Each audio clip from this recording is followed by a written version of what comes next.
ஜெய் வராகி ஜெயமே வராகி ஆதிவராகி ஆன்மீக அன்பர்களுக்கு ஆத்மா வணக்கங்கள்.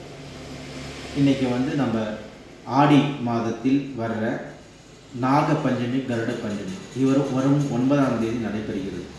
அந்த நாளில் நாகக்கல்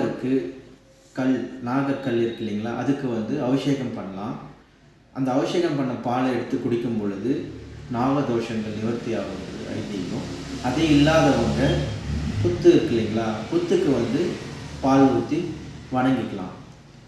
அப்படி இல்லை, நாங்கள் என்ன பண்ணுறது, அப்படி எங்களுக்கு எதுவுமே இல்லைன்ற பட்சத்தில் சர்ப்பத்துக்கு உண்டான இது கடையில் விற்கும்.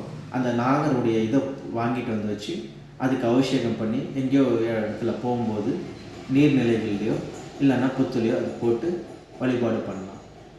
அது இல்லாமல் இந்த நாக பஞ்சமி கருட பஞ்சமி திருப்பி ஒரு வருடத்துக்கு அப்புறம் தான் வரும்.